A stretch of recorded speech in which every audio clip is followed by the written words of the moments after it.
How to RPG with Your Cat is a toolbox that allows your furry companions to easily join you in adventures for the 5th edition of the world's most popular RPG. The core mechanism provides feline-friendly challenges in place of rolling dice, such as batting strings, hunting toys, and escaping from underneath blankets. Of course, if your cat loves rolling dice or isn't interested in completing one of the challenges, each skill check or attribute save can be made by batting around a d10. Today we will play through a simple module included in the How to RPG with Your Cat Kickstarter, Trouble on the Sphinx. This introductory adventure streamlines the rules to introduce you and your cat to role-playing. Once you master these rules, both of you will be ready for the wide world of thrilling and daring adventures the core book provides. But I digress. The hero of today's story is Snacks. With a strong hunting instinct and swift reflexes, he's a natural fit for this adventure's mouser role. The story begins in the far future on the distant fringes of civilization. Snacks grew up on Discovery Station, a spaceport servicing the wild frontier where he honed his hunting skills.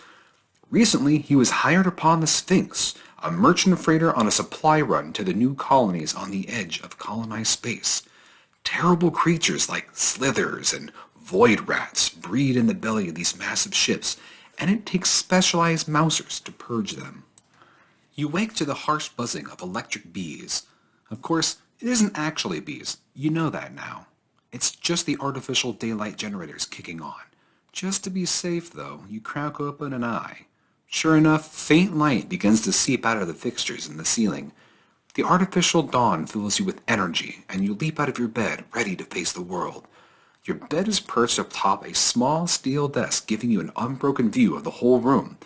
Unfortunately, there isn't much to see. Other than the desk you're on, the only furniture in this room is a bed, still containing the sleeping form of your human companion, Pippa Franklin, tangled in the bedsheets with one leg hanging off the side. Apparently, not everyone has your natural love of mornings. You decide to hop up on the bed and wake her up and get this day started. Snacks, I need you to make an acrobatics check to see if you can wake up your human companion gracefully.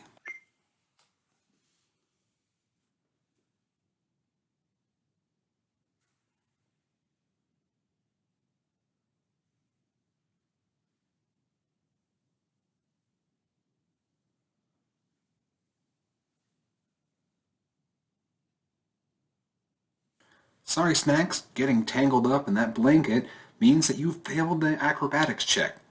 You land claws first on the Pippa and she bolts up in alarm, knocking you off the bed. You're fine, but she's none too happy with you. She mutters a few choice words about cats and mornings. Pippa rolls out of bed. After a few minutes, she returns holding a small bowl of icy cold water. You quench your thirst, but you can hear your stomach growl. You give Pippa a soulful look in the hopes that maybe she'll bring you some food as well. I got a job for you today, she says instead. Crewman Crawford claims he saw a void rat in the cargo hold. Darn things have been nothing but trouble since we left Cassandra. If you want to earn your keep, you can start by taking care of it. Now, if you've ever seen a void rat, you may be forgiven for thinking they're a lot like regular rats, but they really aren't. They're more like arthropods from rodents, with a tough carapace and innumerable skittering legs. About the size of a turkey, and they're covered in some kind of inky black secretion that makes them all but invisible to humans unless they're under bright light. Cats, on the other hand, can see them just fine.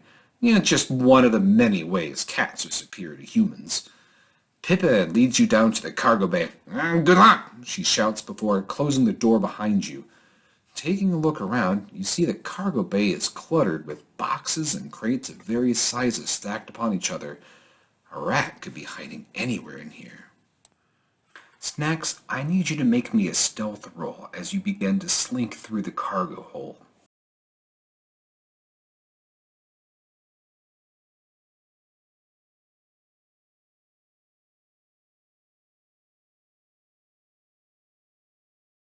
Great job, Snacks.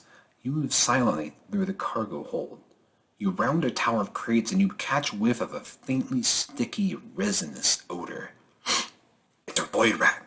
You quickly dart into the shadows just in time to see it skitter up to the box nearest you. You get to ambush that void rat, and you're going to succeed in your next attack. You wait for the right moment to leap out and surprise it. Snacks, I need you to make me a melee attack, and let's see if you're able to thrash this thing.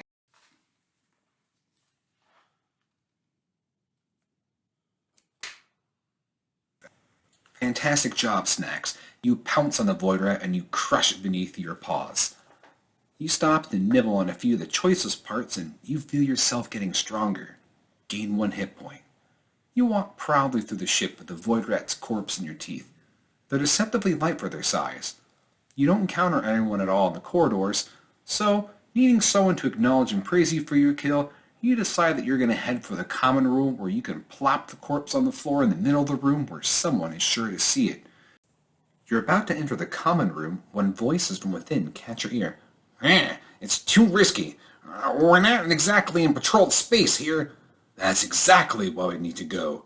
If someone's in there, they just can't wait for the next ship. We could be their only chance. Whatever they're talking about, it sounds juicy. Driven by your natural curiosity, you slip into the room. Snacks, I need you to make me an investigation check.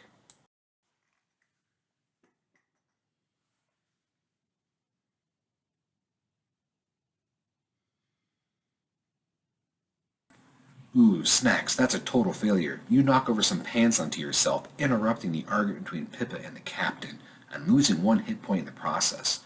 You never do learn the details of what they were discussing, but, whatever. You decide to take a long nap in a warm corner of the room, and some indeterminate amount of time passes. You open in one eye as you hear the engine begin to wind down. You yawn as you hear a series of low booms and thuds. That means you're docking with another ship. You stand and stretch, feeling an itch to explore a new area.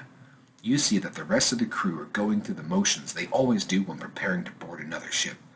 Suddenly, you hear a new, unfamiliar and alarming sound. The loud clang of the airlock being blown open from the other side. Heavily armed humanoids stream into the ship. To your horror, you realize that they're space pirates. Now, Snacks, as a mouser, you automatically get to succeed this encounter since you are such a strong fighter. You wait until the first pirate rounds the corner and viciously attack their ankles. The pirate trips and falls, blocking the corridor. In the confusion, you see Pippa and a few of the crew dart into a service shaft and disappear.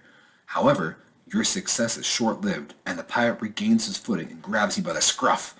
You are stuffed into an airlock and the door is shut behind you. The pirate is just about to decompress the chamber when Pippa's face appears. She locks the door and lets you out. Thanks for letting me get away, friend. Now, let's go free the crew. You and Pippa run down the corridor, meeting up with Red, the uncaptured cabin boy. The rest of the crew has been locked in there, pointing to the utility closet. An ugly, gnarled metal device is clamped above the door handle. Through the door, Engineer Dawkins exclaims, "The pirates have slapped on a maglock, sealing the door. Can you get me a hex socket fission ratchet? I can use it to open the door from the inside." You know there's one in the supply room, but you can hear pirates looting the supplies. "Oh, and, bad news. The pirates are hacking into our mainframe computer. I need you to run to the control console and hold down the yellow button for 5 seconds. It's very important." Snacks, your job is to distract the pirates patrolling and looting the area so Pippa and Ren can search for the correct tool and help the rest of the crew escape. Then you need to make your way to the control console and press the yellow button for 5 seconds. It's a big task. You ready for it? Alright, Snacks, I need you to make a melee attack and see if you can take down these pirates. Great job, Snacks. You sneak up behind them and swipe a claw at the nearest ankle before disappearing up behind a crate. Swipe, swipe, swipe. Your guerrilla attacks eventually get too annoying for the pirates and they just grab armfuls of random stuff and leave. You make your way down to the room where you know the control console is in. There are a few pirates wandering around, looting the ship, but there are enough hiding spots for you that you can easily avoid detection. You find the panel that Engineer Dawkins was talking about, but it's a lot more complicated than expected, and there's a lot more buttons. Snacks, I need you to make a technology check.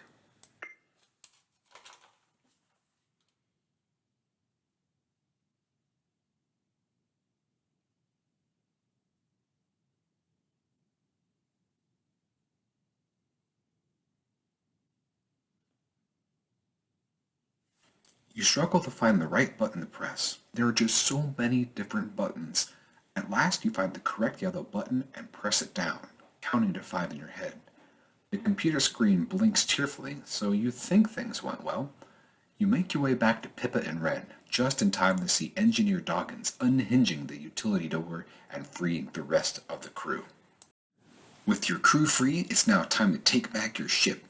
Your group rushes toward the bridge, ready to fight, only to realize that there are no pirates left in sight. You hear a cry of frustration from one of the humans. It appears the pirates have locked your ship's control. Then, suddenly, the main view screen blinks to life, showing the face of a pirate. Well, it seems you were all more resourceful than I thought. It's too bad we had to meet under such circumstances. You would have made such grand pirates. By now, you've no doubt realized that your controls have been disabled. The moment our ships uncouple, your autopilot will fly you directly into the nearest sun.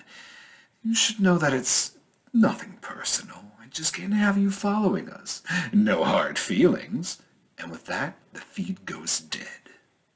You rush towards the pirate ship. You just have one chance to fight them and save your ship. As one, you and your crew bull rush through the breach, engaging the pirates in one bloody sprawl. Snacks, quick, take out the pirate captain. Charge and make a melee check.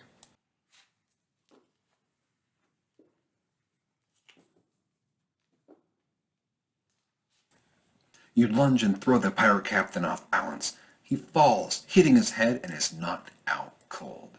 With their leader unconscious, the rest of the pirates are easy to deal with. You tie them up and set them adrift. After calling the authorities, that is. Thanks to your help, the Sphinx was saved. You have just been promoted from Mouser to First Mate. Well done, Snacks. This concludes the playthrough. The adventure changes based on your starting class and how your cat engages the challenges. Perhaps your cat isn't a mouser, but more of a companion, or even perhaps a stowaway. Maybe at the end they might even defect and support the pirates. The choice is up to them.